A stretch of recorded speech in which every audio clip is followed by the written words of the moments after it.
Salam gözəl insanlar. Bu videoda biz texnofeodalizmdən danışacağıq. Bu terminin adını eşidən kimi xahiş edirəm kənara qaçmayın. Çünki əgər siz bu videoma YouTube-da baxırsınızsa, əgər siz gündəlik olaraq virtual həyatda varsınızsa, kiməsə reels atıb, kiməsə meme atıb, story paylaşırsınızsa, Facebookda kiməsə qohumlarınızın birinin statusuna like basırsınızsa, deməli siz artıq texnofeodalizmin düz içərisindəsiniz.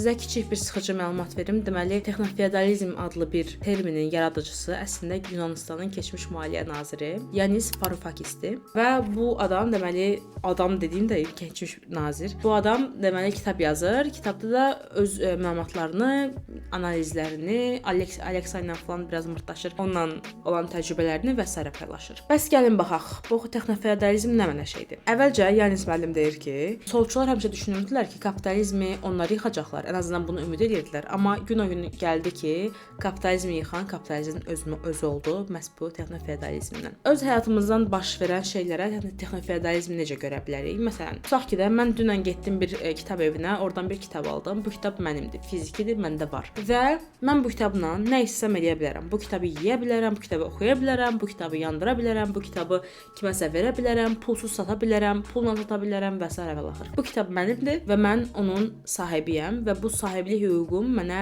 çox şey imkan verir. Amma texnofeodal bir dünyamızda, yəni bu virtual dünyamızda isə biz məsəl üçün özümdən danışası olsam, mənim Spotify-da 50-60-a yaxın playlistim var. Ola bilər ki, bu musiqilərin, playlistə əlavə etdiyim mahnıların yaradıcısı mən deyiləm, amma playlistlər mənim zövqümə, mənim biliyimə, mənim savadıma və yaxud da mənim istəyimə uyğun və mənim zəhmətimə uyğun olaraq hazırlanıb oraya yerləşdirmişəm. 50 müxtəlif playlist, düz deyil? Amma Spotify sabah gəlib desə ki, Pəri, çox sağ ol.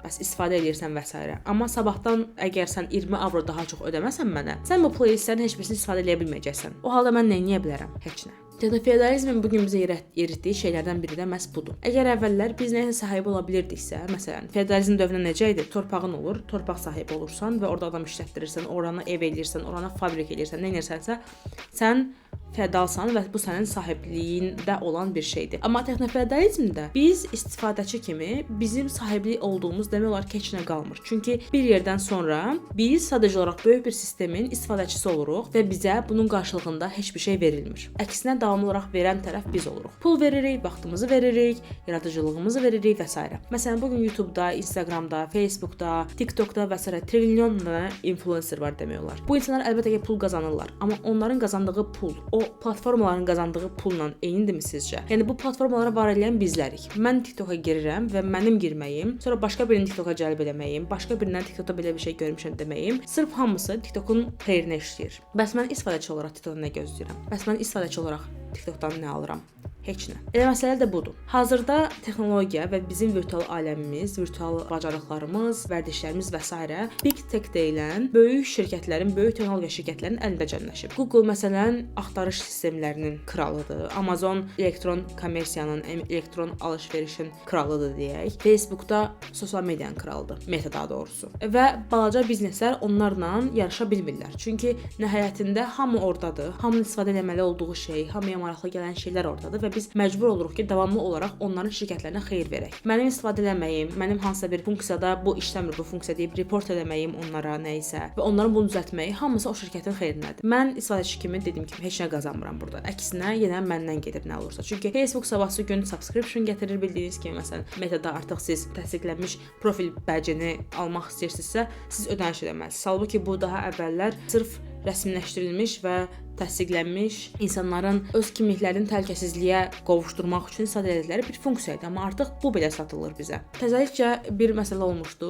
Təzəlikcə deyəndə bəlkə də keçən olub, bilmirəm. Deməli bir printer şirkəti, daha sonra bunu bir əslində həmin o şirkətin istifadəçisi yazıb ki, mən printer aldım və mənə deyirlər ki, sən printer üçün abunəlik almalısan. Ondan sonra printeri işlədə bilərsən. Yəni təsəvvür edin, siz $50 verib bu printeri almısınız. Sənə deyir ki, bu printerin işləməsi üçün plus sən 50 avro daha verməlisən abunəlik haqqı və bunu sən hər ay ödəyəcəksən. Yəni ortada bir mülk, ortada bir məhsul deyilən bir şey qalmır. Mülk, mülkiyyət, sahiblik, bununla bağlı artıq heç nə qalmır. Xüsusən də biz virtual və texnoloji dünyadan danışırıqsa. Və bu texnofeodalizm dövründə məsələn dediyim kimi feodal dövründə nə idi? Torpaq idi ən önəmli şey. Amma indiki dövrdə isə data bizim məzənnəmizdir. Kim daha çox data alırsa, kim alqoritmləri daha istədiyi kimi manipulyasiya eləyirsə, onun daha çox pulu var. Və bildiyiniz kimi Amerikada baş verən şeylərdən bütün dünya təsirlənir. Bu gün o başı batmış Elon Musk, Mark Zuckerberg və ya da Steve Jobs və ya da digər o big tech sahibi insanlar, bunların hamısı varlandıqca, get-gedə varlandıqca bizim də başımıza açmadıqları oyun qalmır. Elə bunlardan biri də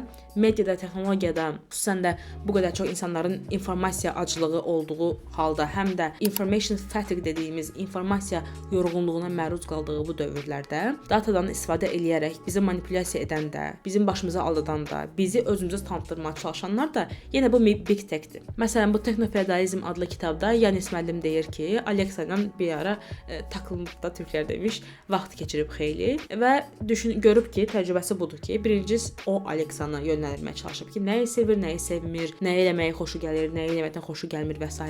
Daha sonra isə Alexa artıq Yanis müəllimi yönləndirməyə çalışıb ki, bax bu kitabı oxu, bunu bəyənəcəksən, bu verilişi oxu, bunu bəyənəcəksən. Yəqin ki, siz ChatGPT ilə olan söhbətlərinizdə bunu müəyyən qədər, bəlkə də əgər yoxlamısınızsa, müşahidə etmiş ola bilərsiniz. Əgər siz nəsə verirsinizsə, məsələn, son zamanlarda ChatGPT ilə bağlı çoxlu challenge-lar olur Instagramda. Məsələn, deyir ki, ChatGPT-yə soruşun, görün, siz qəhrəman olsaydınız, nə qəhrəman olardınız? Ya da ki, kitab olsaydınız, adınız nə olardı? Və də o başlayır sizi baya salmağa. Düzdür, egomuz xeyli oxşanır, amma nə hesabına? Və məsələn, digər bir məsələ də bu alqoritmlərin, dediyim kimi, manipulyasiyasıdır. Biz əgər bugün sən və mən Əcəmidə bir küçədə gedirik və gördüyümüz mağazalar ikimizin də eynidir və biz ikimiz də bilirik ki, bu mağazaların nə satılır və ikimiz də həmin mağazalara girsək, yəqin ki, bizə təqdim edilən şey eyni olacaq. Düzdür, bəlkə bizim stillərimizə baxıb, bizim büdcəmizə baxıb nəsə fərqli bir şey təqdim edə bilər, amma faktiki olaraq o mağazada 20 dənə əşya varsa, o 20 dənə əşyanın hamısını sən də görsən, mən də görürəm. Amma biz Amazona girəndə sənin əvvəlki hərəkətlərinə, daha əvvəl neçə yerə klik eləmisən, hansı məhsulları axtarmısan, hansı məhsullarda qalmısan, neçə saniyə qalmısan, bu recommender alqoritm, recommender system dedikləri o məsləhət verən, tövsiyə görmə alqoritmi sənə daha yaxşı başa düşdüyü üçün sənə müxtəlif şeylər təqdim edir. Məsələn, sənə deyir ki, sən dünən bu qulaqlığı axtarmısan. Gəl, mən sənə bu qulaqlığın ən ucuz versiyasını verirəm və bu qulaqlığı da bu istifadəçidən verirəm. Bu istifadəçi satan, bu şirkətin satdığı qulaqlığı sənə verirəm. Çünki bu istifadəçinin satdığı bu qulaqlıqda hazırda endirim var. Plus 500 insan bu qulaqlığa review yazıb. Yəni sən nə edirsən, düşünürsən ki, okey, 500 insan review yazıbsa, reviewların çoxu da, yəni geri dönüşlərin çoxu da yaxşıdırsa, dəyərləndirmələr yaxşıdırsa, dəvə mən bu qulaqlığı ala bilərəm. Amma bəlkə də sən axtarsaydın, ondan daha ucuz və sənin ehtiyaclarına daha yarayan bir şey tapa bilərdin. Bu mənada deyirik ki, texnofeodalizm həm də nəzarət kapitalizmidir bir növ. Çünki sənin alqoritmlərinə, sənin kliklərinə, sənin hansı səhifədə neçə saniyə vaxt keçirməyinə, sənin nə edib etmədiyinə nəzarət olunur. Bayaq dediyim kimi, data bir məzənnədir və hazırda nəzarət kapitalizmi formalaşıb. Bu nə deməkdir? Sənin dataların sənin üzərində nəzarət formalaşdırmaq üçün ən böyük rol oynayır və sən bu girdabdan çıxa bilməzsən. Nə sən, nə mən, nə başqası. Bunu eləməyimiz üçün maksimum eləyə biləcəyimiz şey bütün sosial media şəbəkələrindən, bütün virtual həyatdan özümüzü tamamilə silib, dostlarımızla real həyatda görüşmək, nə bilim, göyərçinlə falan məktub göndərmək ola bilər. Mümkün deyil əlbəttə ki, bugünkü dövrə uyğunlaşmaq məcburiyyətindəyik. İndi sual verə bilərsiniz ki, bəs yaxşı, bu necə baş verib? Bu əlbəttə ki, ilmək baş verən bir şeydir. Meta dünən yaranmayıb, ya da ki, Steve Jobs dünən milyoner olmayıb.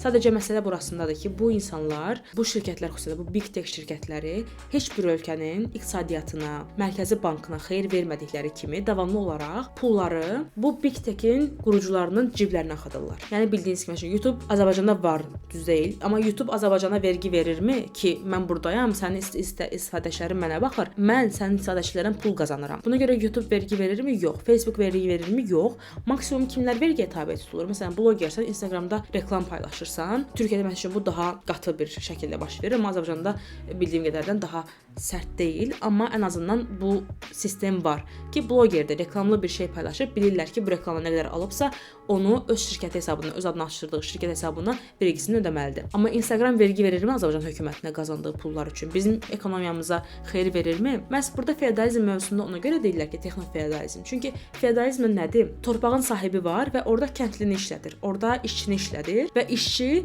torpağın sahibinin cibinə gedən pulun bəlkə də 2%-ni qazanır. Eynilə də texnofeodalizmdə də belədir. Biz bayaq dediyim kimi TikTokun, Instagramın, Meta'nın, digər bütün platformalarının, nə bilim Amazonun, Alibabanın da deyə yaxşı Çinlə qataq içəri. Alibabanın, nə bilim Temunun hamısının işləmə səbəbləri bizik, istifadəçilər. Biz onlara baxırıq ki, onlar alqoritmləri üzərində işləyirlər, inkişaf edirlər və daha çox insana çatmağa çalışırlar, həmçinin daha çox insana çatırlar. Məsələn, mən Temudan nəsə almışam.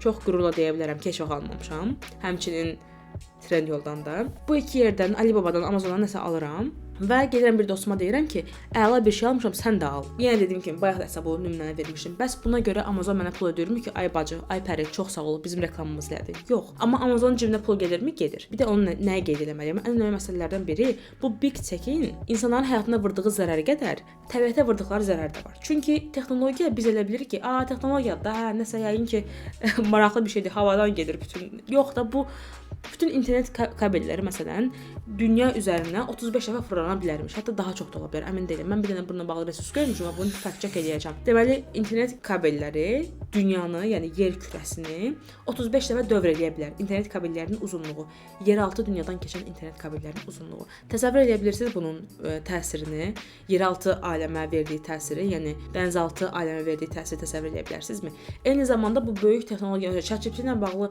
həmişə danışırıq. Mənim də paylaşdığım şeylər budur ki, ChatGPT gözəldir, mən də istifadə edirəm. İstifadə etməliyik də, bu bizim üçün yaradılıb, amma bizim üçün yaradılıb. Nəysə. Amma faktiki olaraq ChatGPT hazırda hansısa bir bazadadır. Düz deyil, ChatGPT-nin bütün bazası hər hansı bir yerdədir, dünyadadır. Bizim aramızdadır, hardadırsa da və axtarmaq da asandır bu arada. Amma o təbiətdədir və hər dəfə ChatGPT-ni biz məcburən, nə bilim, milyonlarla insan eyni zamanda ChatGPT-ə nəsə yazıb onun necə deyirlər, işləməyinə səbəb olanda o bu su israfı deməkdir. Su istifadə edir ki, soyuq qalsın bu serverlər. Daha sonra su israfıdır, elektrik israfıdır. Eyni zamanda əlavə olaraq da serverlər axı texnoloji alətlərdir, düz deyil və bu alətlərdən nə qədər zibil çıxır əslində. Çünki bir server köhnələr yeni bir serverə keçirirlər və köhnə server artıq istifadə olunmur, atırlar təbiətə, atırlar zibilliyə. Bəs bu lənətə gəlmiş öz-özünə buxarlanmır axı. Bu bir qalıq kimi orada qalır və bunun recycle olunması, geri dönüşdürülməsi və s. bununla bağlı hələ ki mən heç bir şey oxumamışam. Yəni demək istədiyim odur ki, bizim verdiyimiz bir prompt ChatGPT-yə hazırda təbiətə heç düşünə bilməyəcəyimiz qədər zərər vurur. Təbiətə və bizim həyatımıza. Daha sonra bu Amazondur, böyük şirkətlərin hamısında nə qədər çox uşaq işçi olduğunu, nə qədər çox az pula işçi işlətdiklərini də bilmirik. Yəni insan haqqları ilə bağlı böyük bir sual işarəsi var burada. Çünki məlum məsələdir ki, dediyim kimi Elon Musk'ın qazandığı qədər Tesla üçün işləyən ya da SpaceX üçün işləyən insanlar qazanmır sözsüz ki. Amma faktiki olaraq bu icma onlar üçün qurulub da, yəni onlar sayəsində qurulub. Elon Musk ola bilər ki, CEO-dur, ideyanı gətirəndir, amma bunu quran və insanların qabağına çıxardan işçilərdir, düz deyil. Məhz buna görə belə çox solçu danışdım. Belə solçu olmayım, sorry. Nəysə, bəs biz nə edə bilərik? Əvvəlcə onu qeyd etməliyəm ki, bilirəm, hazırki sistemimizdən, hazırki oturuşmuş əhatəmizdən kənarlaşmaq çox çətindir. Bütün dostlarımız əgər Instagramda, Facebookdadırsa, bizim Blue Sky'da oturub tək belə özümüzə nəsə danışmağımız əlbəttə ki, real deyil. Amma nə edə bilərik?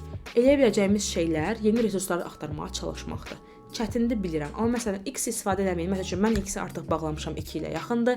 X istifadə eləməyin. Ondansa Mastodon istifadə edin məsələn. Blue Sky istifadə edin. Ən azından onların daha etik olduğu məlumdur. Məsələn YouTube izləməyin, PeerTube izləyin. Məsələn ChatGPT-yə tapşırıqlarla bağlı, nə bilim, ən sadə şeylərlə bağlı yazmayın. Yalnız önəmli olan şeylərlə yazın. Qalan vaxtlarda isə düşünməyə çalışın. Necə fikirdir? Amazonla nə edə bilərsiniz onu bilmirəm. Amazonla bağlı heç bir fikrim yoxdur. Bu kimi işimizi asanlaşdıran şeylərə necə alternativ tapa bilərik bilmirəm, amma onu bilirəm ki, davamlı olaraq Big Tech-in və bu Big Tech-in başına duran insanların zərərli olduqlarını anlayın. Çünki bu insanları ideallaşdırdıqca, bu texnologiya lordlarını ideallaşdırdıqca sizə xeyir gəlmir, gənclər. Mən bəzi insanlar görürəm, Elon Musk'ı dünya Allaha eləyiblər deyə hamının və mən belə baxıram ki, Elon Musk sənə pul ödəyirmi bunun üçün heç olmasa? Yox. Bəs sən niyə Elon Musk'ın reklam etməklə məşğulsan? Elon Musk milyarder ailəsindən çıxmış bir milyarderdir və davamlı olaraq varlanır. Bu varlanması dünyaya bir qəpik də xeyir vermir. Verdiyi şeyində Allah başını daş salsın. Belə xeyirdənsə xeyir verməmək daha yaxşı idi. Nəysə, demək istədiyim odur ki, xahiş edirəm, bu patriarxatın onlara verdiyi gücü təbiətə, insanlara, bizə, sağlamlığımıza, mental sağlamlığımıza, psixologiyamıza, hərəkətlərimizə təsir eləməyinə səbəb olan bu kişilərdən və bu kişiləri ideallaşdırmaqdan əl çəkin. Bu kişilərin heç birisi ideallaşdırılacaq. Sabah bir gün hansısa bir gəncə, baxın Steve Jobs da falan universitetdən çıxmışdı, nə bilim sonra nə edir? Mark Zuckerberg, şeydi, o da kasıb idi, amma nəsə getdi universitetdə nə bilim nə dayan. Bu insanlara xeyir vermək, bu insanlara fəxrlə danışmaq, bu insanlara reklam etmək sizə heç nə verməyəcək. Ondan sonra gedin bir özünüzə gün ağlayın ki, nətər eləyək biz bu alqoritmlərin tələsinə düşməyək. Çünki əgər deyirsinizsə ki, tələsinə düşmürəm, araşdırmalar belə deyir ki, özündən bu qədər güvənli olan insanlara elə ən çox tələyə düşən insanlardır. Ona görə texnologiyanın və bu texnologiya aləminin, virtual aləmin sizin görməyəcəyiniz qədər çox qatları olduğunu başa düşün. Birinci bunu anlamalıyıq, üzləşməliyik, durumla üzləşməliyik. İkinci olaraq anlamaya çalışın. Oxuyun görün ətrafınızda nə baş verir gənclər. Həqiqətən. Bir oxuyun görün tam olaraq hansı bir sistemin içərisindəyik və oxumaqla qalmayın. Təmtəraqlı düşüncənizi inkişaf etdirməyə çalışın. Bilirəm çox abstrakt səslənir, amma ən azından bir dəfə də sual verin ki, niyə, nə üçün, nə səbəbə. Və inanın bu suallar sizin həyatınızı o qədər asanlaşdıracaq ki, düzdür, ilk vaxtlar çətin gələcək, çünki hər şey niyə sualını vermək çətin ola bilər. Amma eyni zamanda suallara, yəni bu sualları verdikcə tapdığınız cavablar da sizi dünyanı daha açıq görməyinizə, daha aydın görməyinizə səbəb olacaq. Ona görə hər gördüyünüz şeyə inanmayın, sosial mediaya bu qədər çox inanmayın, Elon Musk'ın fanatı olmayın və texnofeodalizmin sizin həyatınıza bugün nə qədər çox təsir edədiyini biraz daha araşdırın. Bu video sizin üçün bir vaza videosu olsun və siz gedib araşdırmağa davam edin. Özünüzə yaxşı baxın, dinlənmək ümidi ilə. Ciao ciao. Ciao ciao.